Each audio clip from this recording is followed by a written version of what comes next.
Hey folks, lovely to have you here again as we approach the end of 2023, a year I'm sure many people are looking forward to saying goodbye to. This is the Sales Ops Effect, where we strengthen our skills as strategic leaders to grow businesses with integrity.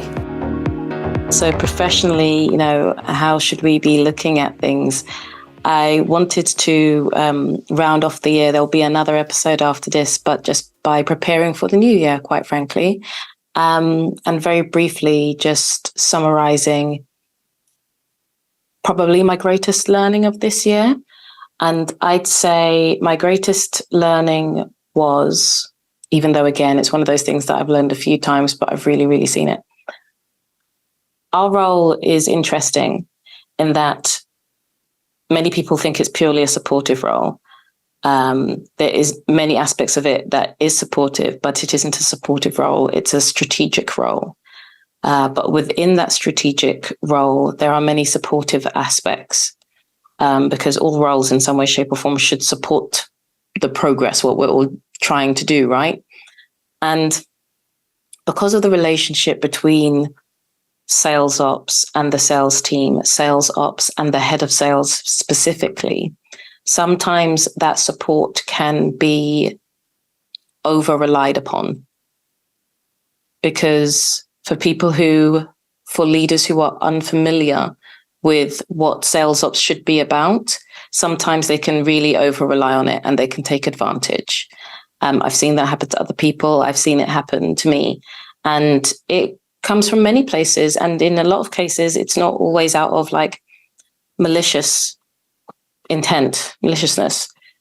Sometimes people, when they're in positions that they're not ready for, any position, how they deal with it, their coping mechanisms, sometimes will benefit them at a disadvantage to other people. Because if they think that, oh, well, you can just handle this stuff, then they will no longer be responsible for it.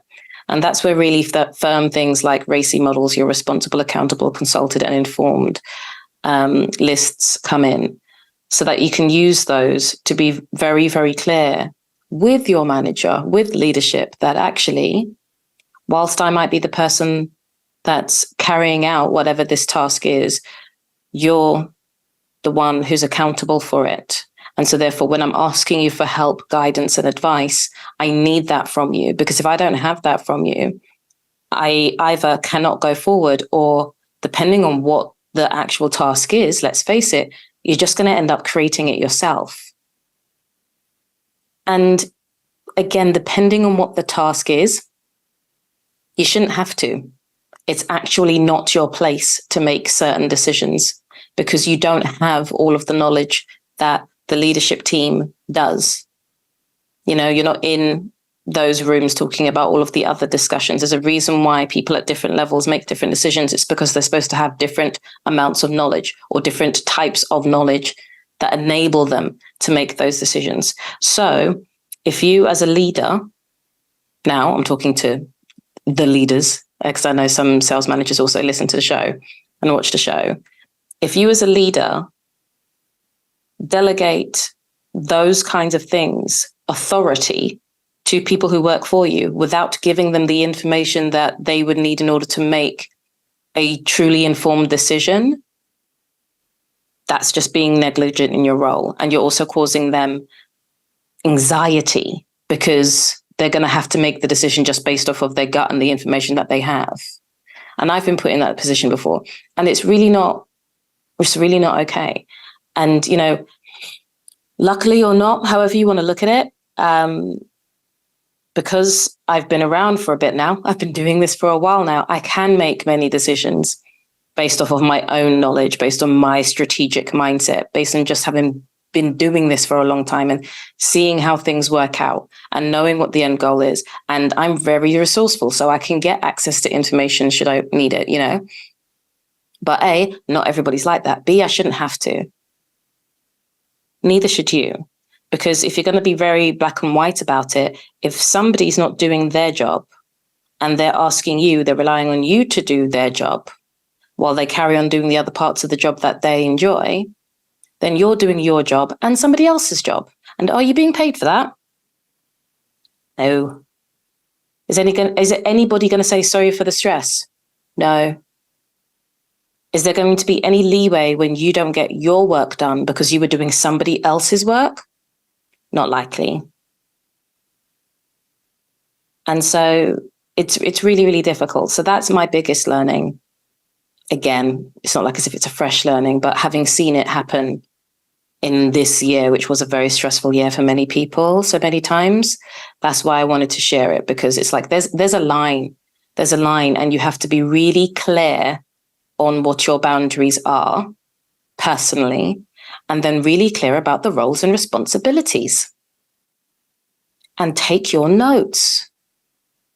Because trust me, if you start making decisions outside of your station and then those decisions, what happens, turns out to be wrong, then you will be held responsible regardless of the fact that you shouldn't have been in charge of making those decisions in the first place. And it's difficult because chances are in sales ops, you're the kind of person that is really resourceful. You can do so many different things. And so you want to.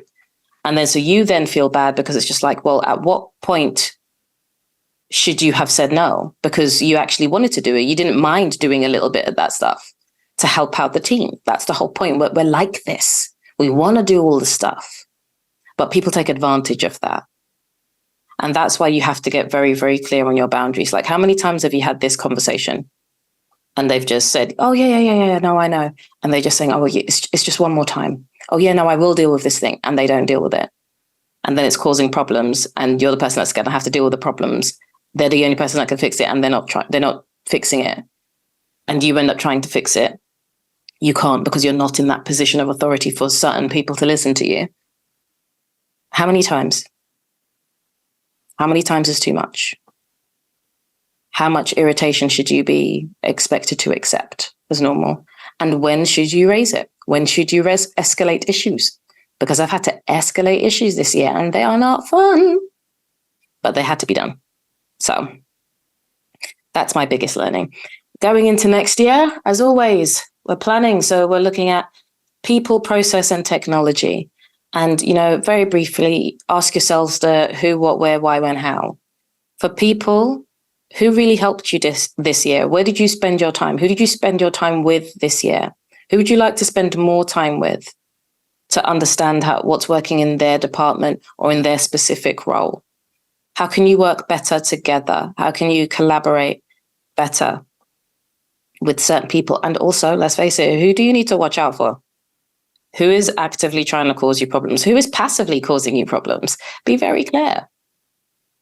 Writing it down helps. Sometimes literally just walking around and thinking about it for a little while just helps. And then you write down notes. There's no hard and fast way to do this stuff. Processes, we're going through the same HW5 again. Who, what, where, why, when, how. What's working well? What's not working so well? What might need to be tweaked? Do you have those assessments, those reviews about different processes already in the diary for next year? How can you support people following certain processes? Do you know what you want to be talking about in the quarterly sales meetings? Have you even set up the quarterly sales meetings? There's that. And making sure the people that you need to be there their diary is free enough for them to be there, like your sales leaders. Because processes, they underpin everything. And you can spend like your first 2 years cleaning things up and making processes. And then all of a sudden there's enough processes in place and you're like, why are things still out of whack? It could be the people. Sometimes you just have the wrong people in the role. And sometimes the processes need to be tweaked. And sometimes it's the technology, which is the third thing. And I love me some technology, but as you know, I'm very adamant that people spend too much time on just technology, thinking technology is going to fix everything. It won't. If it could, then literally give it 2 or 3 years and AI would be able to do your job. It's not technology. Technology is there to support us, not to do absolutely every single thing and think about every single possible solution.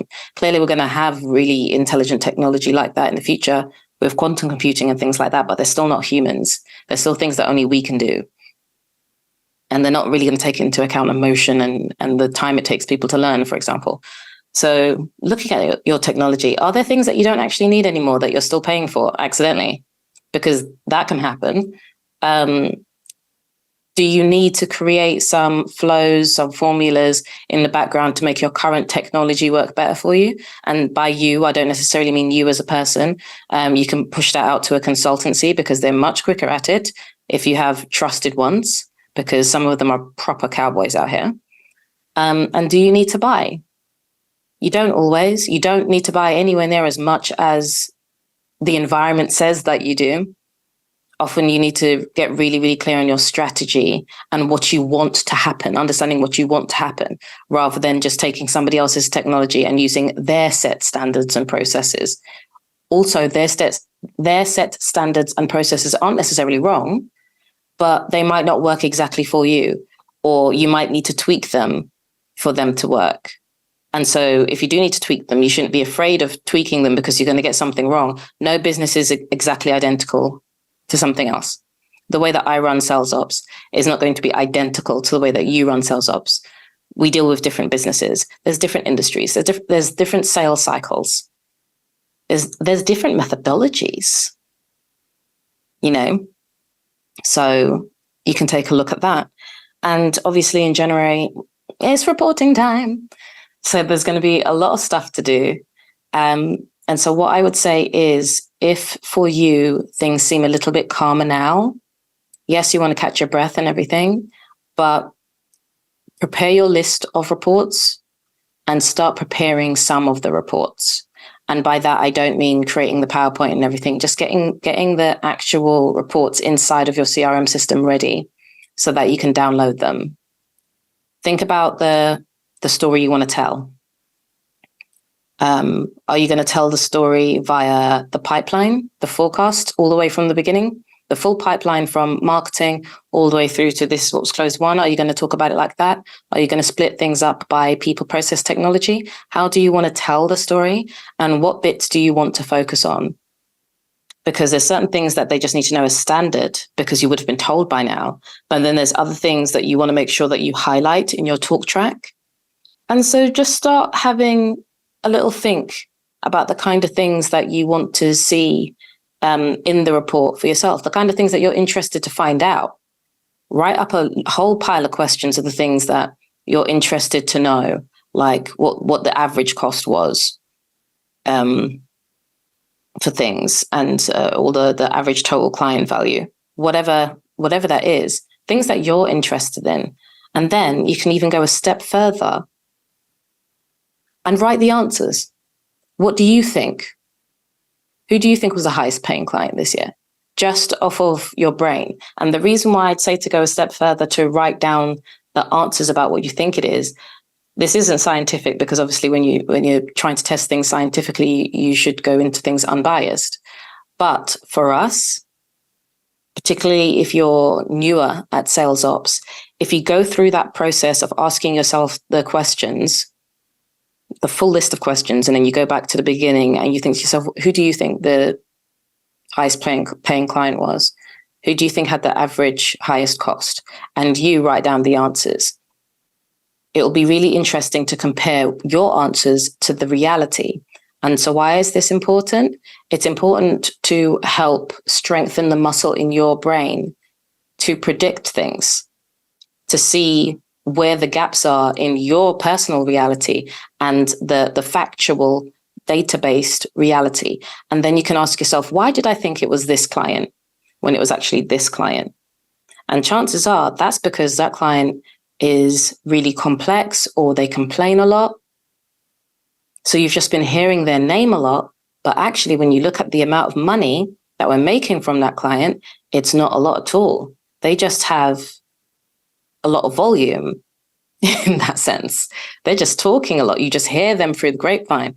And so then, that leads you to thinking other things like, oh, okay, so what are the reasons why they're complex? Are they simply a complex client, or is the person that you're dealing with on the other side complex?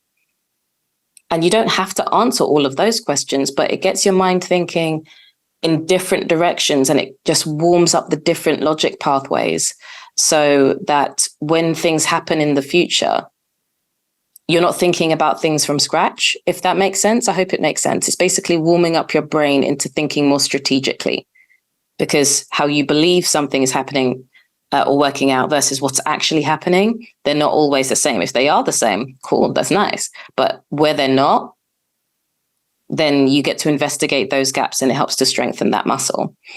So yeah, please do prepare. But you don't have to get militant about it either. If there are any reports that you think would be complicated to run, it's worth getting clear on what that report is supposed to be for from now, because again, January is going to get busy with all the things that we've got to do. So just while you've got the headspace, rather than just relaxing into it, try to do a little bit of preparing is what I'd say, because it does really help. So let me know in the comments if you found this helpful, and what was your biggest learning from this year. I'd be very interested to know. And should you need a one-on-one call, then those are still available. Still got an offer on at the moment for, I believe, most of December, where it's £99 for an hour's long call directly with me. It's one-on-one. We can choose to record it or not. So if you'd like to go into things more deeply, then by all means, come on down, and you'll be able to find the link in the show notes or on my website, salesupseffect.com. Really looking forward to speaking to you soon.